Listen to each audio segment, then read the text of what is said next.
The London Top Show is sponsored by खाता book. Business हुआ easy. मैं बाद में दे दूं? देखिए, अब इनका शर्माने का दवा तो कोई है नहीं, लेकिन उधार वापस लाने का फार्मूला है। क्या? कैसे? खाता बुक डाउनलोड करिए, ये उधारी का रिमाइंडर भेजे और उधारी वापस लाए फटाफट। माथुर के पैसे आ गए। खाता बुक, बिजनेस हुआ इजी।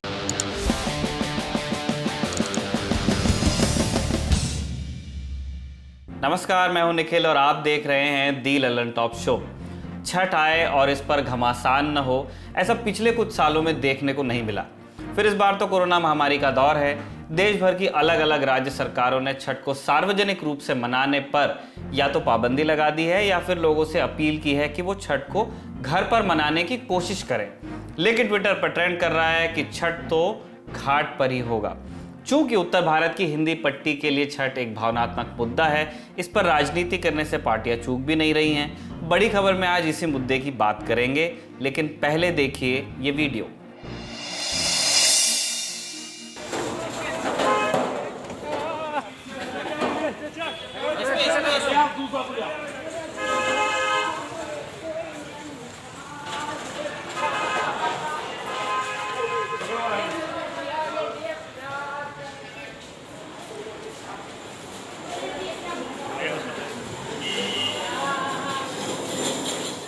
हम आपको नियमित रूप से पुलिस की खामियों, उसकी गलतियों के बारे में बताते हैं, वीडियोस दिखाते हैं। आज एक ऐसा वीडियो हमारी नज़र से गुजरा जिसमें पुलिस को अपने मैंडेट से आगे जाकर लोगों की मदद करते हुए देखा गया।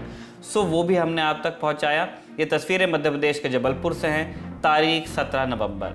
एक सड़क हादसा हो गया जिसमें मजदूरों से भरा एक मिनी ट्रक पलट गया, जिसमें 30 से 35 मजदूर जख्मी हो गए। पुलिस का आंकड़ा हालांकि थोड़ा कम है। जानकारी मिलने पर पुलिस मौके पर पहुंची और जख्मी लोगों को जबलपुर स्थित नेताजी सुभाष चंद्र बसु मेडिकल कॉलेज भिजवाया। दर्शक जाने कि ये मध्य प्रदेश का सबसे पुराना मेडिकल कॉलेज है और एक ज़माने में मध्य प्रदेश देश का सबसे बड़ा राज्य था। बावजूद इसके साल 2020 में भी इस सरकारी मेडिकल कॉलेज में पर्याप्त स्ट्रेचर नहीं थे। तब मध्य प्रदेश पुलिस के जवानों और अधिकारियों ने अपनी पीठ पर लाद कर मजदूरों को अस्पताल में पहुंचाया। स्थानीय अखबारों के मुताबिक तस्वीर में नजर आ रहे अधिकारी हैं असिस्टेंट सब इंस्पेक्टर संतोष सेन। आपको ये जानकर हैरत होगी कि घायल मजदूर को ढो रहे एएसआई सेन की उम्र 57 साल है। 2006 में हुई एक मुठभेड़ के दौरान उनका एक हाथ जख्मी हो गया था, जिसमें तकलीफ रहती है उनको। बावजूद इसके एएसआई सेन ने यह काम किया। पुलिस का काम है कानून व्यवस्था का ध्यान रखना, अपराध रोकना। लेकिन भारत में उससे आग बुझाने से लेकर पैरामेडिक तक हर काम लिया जाता है, जो कि वो करते भी हैं कई बार। जबलपुर से आई इन तस्वीरों को देखकर एएसआई सेन और उनके साथी पुलिस जवानों पर गर्व होता है और इस गर्व के साथ ही तरस आता है हमारे यहाँ के सरकारी अस्पतालों पर। अब बढ़ते हैं दिन की सुर्खियों की तरफ। पिछले 24 घंटों के दौरान देश में कोरोना संक्रमण के 38,617 नए मामले सामने आए और 474 मरीजों की मौत हो गई। इन्हें मिलाकर देश में कुल मामले हो गए हैं 89,12,907। कुल मौतें हो गई हैं 1,30,993। ठीक हुए मरीजों की संख्या है 83,35,104। दिल्ली में कोरोना संक्रमण को काबू में करने के लिए केंद्रीय गृह मंत्रालय ने नवंबर के अंत तक आरटी-पीसीआर टेस्ट, यानी कि जो टेस्टिंग का गोल्डन स्टैंडर्ड है, इनकी संख्या 60,000 रोजाना करने का ऐलान कर दिया है। इसके लिए अखिल भारतीय आयुर्विज्ञान संस्थान एम्स स्थित लैब समेत 5 लैब्स को 24 घंटे काम करने का आदेश दिया गया है, जिस पर अमल भी होने लगा है। दिल्ली और केंद्र की सरकारें अब अन्य लैब्स में शिफ्ट, उपकरण और कर्मचारी बढ़ाने पर ध्यान दे रहे हैं। कोविड बेड्स के लिए डीआरडीओ परिसर और भारतीय रेल के कोच इस्तेमाल किए जाएंगे। इसके अलावा घर घर सर्वे भी किया जाएगा। दूसरी सुर्खी आई है महाराष्ट्र से। बंबई उच्च न्यायालय ने आज तेलुगु कवि और लेखक वरवरा राव को नानावटी अस्पताल में इलाज की अनुमति दे दी। 80 बरस के वरवरा राव भीमा कोरेगांव केस में आरोपी बनाए गए हैं और नवी मुंबई की तड़ोजा सेंट्रल जेल में बंद थे। न्यायालय ने उन्हें तत्काल अस्पताल भेजने का हुक्म दिया। राव के इलाज का खर्चा राज्य सरकार को उठाना होगा। अस्पताल के प्रोटोकॉल के तहत राव की पत्नी पी हेमलता उनसे मिल सकती हैं। जस्टिस एस शिंदे और जस्टिस माधव जामदार की युगल पीठ ने अपने आदेश में ये भी साफ किया है कि उच्च न्यायालय को बताए बगैर राव को अस्पताल से डिस्चार्ज नहीं किया जा सकेगा। राव की तरफ से पैरवी कर रही वरिष्ठ वकील इंदिरा जयसिंह ने अदालत को बताया था कि राव डिमेंशिया के मरीज हैं और उन्हें यूरिनरी ट्रैक्ट इन्फेक्शन भी हो गया है। अस्पताल की देखरेख के बिना उनकी हालत बिगड़ रही थी। अस्पताल की तरफ से पेश हुए वकील का कहना था कि जेल के वार्ड में ही राव के स्वास्थ्य की निगरानी की जा रही है, लेकिन जयसिंह की तरफ से अदालत को बताया गया कि कोविड-19 की हिस्ट्री और दूसरी तकलीफों के चलते राव बिस्तर पर हैं, बेडरिडन हैं और उनके लिए ज़रूरी टेस्ट जेल में होना संभव नहीं है। अदालत ने इस तर्क को मान लिया है।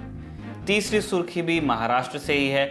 भारत में स्वाभिमान के अलग अलग वर्जन्स हैं, संस्करण हैं। राष्ट्र के स्तर पर तो है ही, राज्य के स्तर पर भी स्वाभिमान कोई कम बड़ी चीज़ नहीं है।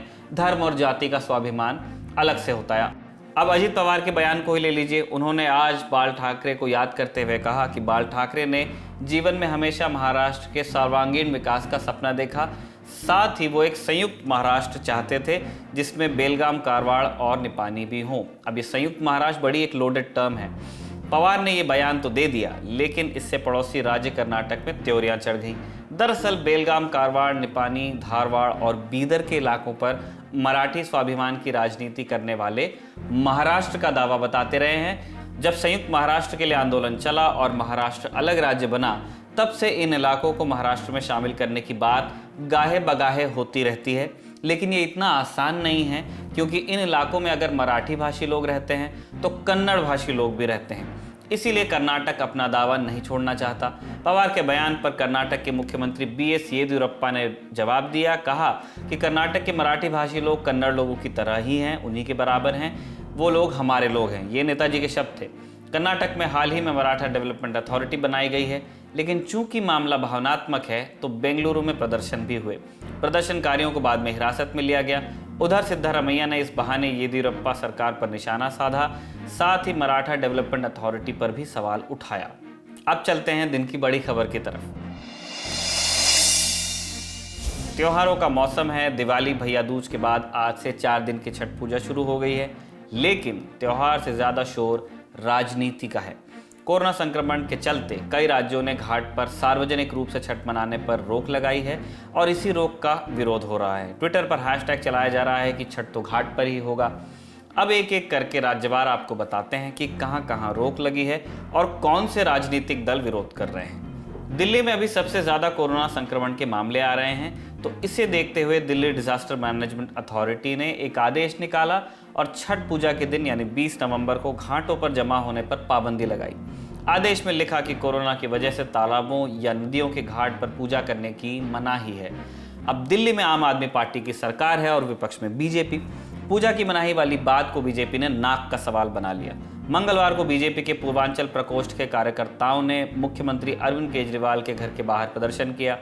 बीजेपी सांसद और दिल्ली बीजेपी के पूर्व अध्यक्ष मनोज तिवारी ने मुख्यमंत्री अरविंद केजरीवाल को नमक हराम तक कह दिया। उत्तर दिल्ली के मेयर जयप्रकाश ने कहा है कि वो मुख्यमंत्री को चिट्ठी लिखकर इस फैसले पर पुनर्विचार को कहेंगे। इससे पहले दिल्ली बीजेपी अध्यक्ष आदेश गुप्ता ने भी कहा था कि पूर्वांचलियों के लिए छठ ही सबसे बड़ा पर्व है। छठ मनाने पर इस तरह कोई रोक नहीं लगाई जानी चाहिए। जैसे बाकी त्यौहार मनाने की इजाज़त दी गई, वैसे ही छठ भी मनाने दिया जाए, ये उनकी बात। दक्षिण दिल्ली नगर निगम की मेयर अनामिका सिंह ने कहा कि छठ को लेकर घाटों पर साफ सफाई का कार्यक्रम हम महीने भर से चला रहे हैं और आखिरी वक्त पर पाबंदी लगाने से अव्यवस्था फैल सकती है। दिल्ली सरकार के बैन के खिलाफ दुर्गा जनसेवा ट्रस्ट ने हाईकोर्ट में अपील भी की थी। याचिका पर सुनवाई करते हुए बुधवार को जस्टिस हिमा कोहली और सुब्रमण्यम प्रसाद की डिवीजन बेंच ने रोक लगाने से इनकार कर दिया। सिर्फ इनकार ही नहीं किया, याचिकाकर्ता को फटकार भी लगाई।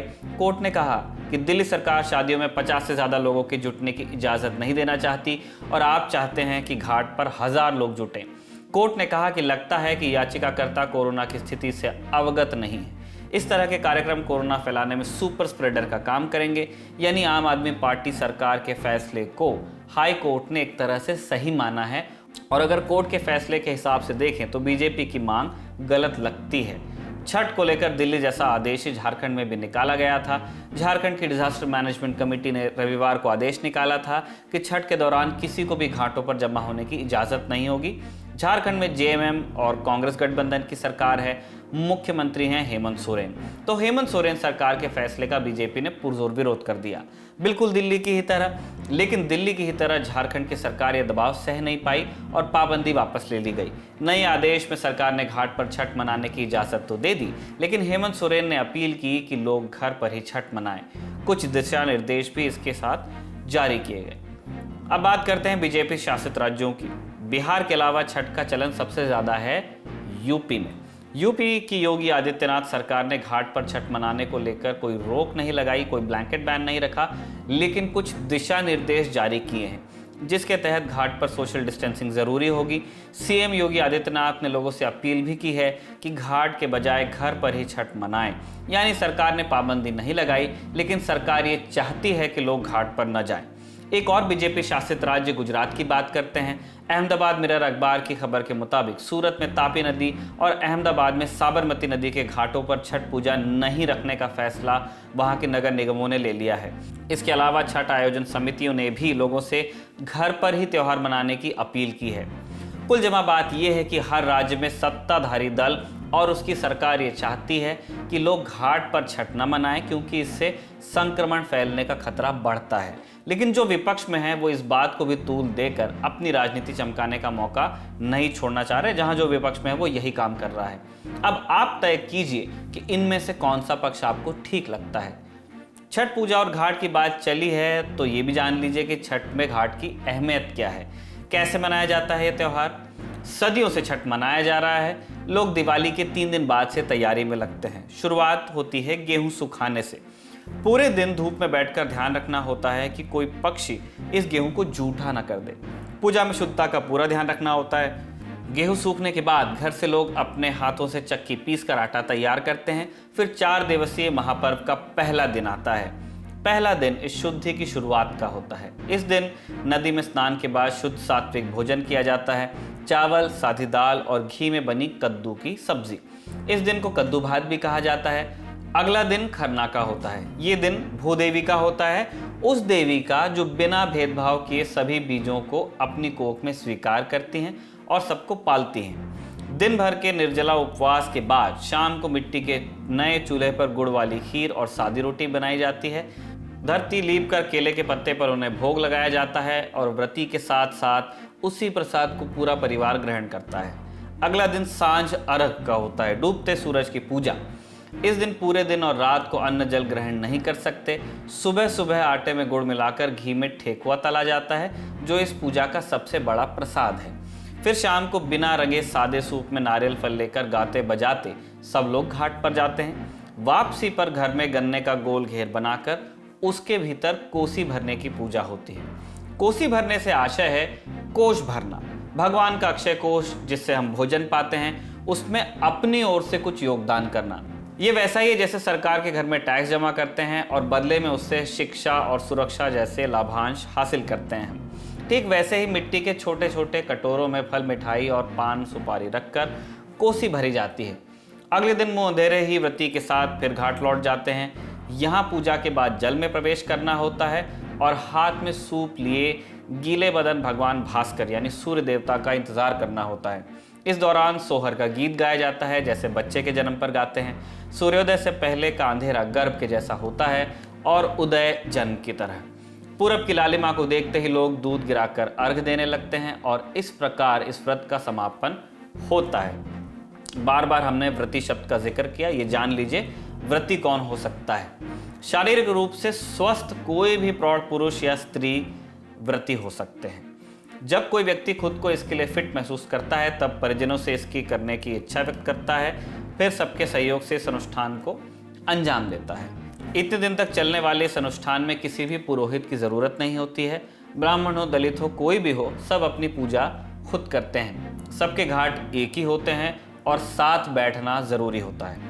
छठ पर्व हमारी संस्कृति का अहम घटक है, लेकिन कोरोना संक्रमण जैसी असाधारण चुनौती के दौर में क्या हम अपनी परंपराओं में थोड़ा बदलाव ला सकते हैं, इस पर हमें शांति से विचार करना चाहिए। रही बात नेताओं और उनके बयानों की, तो उन्हें लेकर कुछ कहना हमारे और आपके वक्त की बर्बादी है। दिल ललन टॉप शो में आज के लिए इतना ही। कल आपसे फिर मुलाकात होगी, तब तक के लिए नमस्ते। घुटना, कंधा या कमर, चाहे जैसा हो दर्द, डॉक्टर ऑर्थो आपको देता है दर्द से पूरी आजादी, एक भरपूर जिंदगी।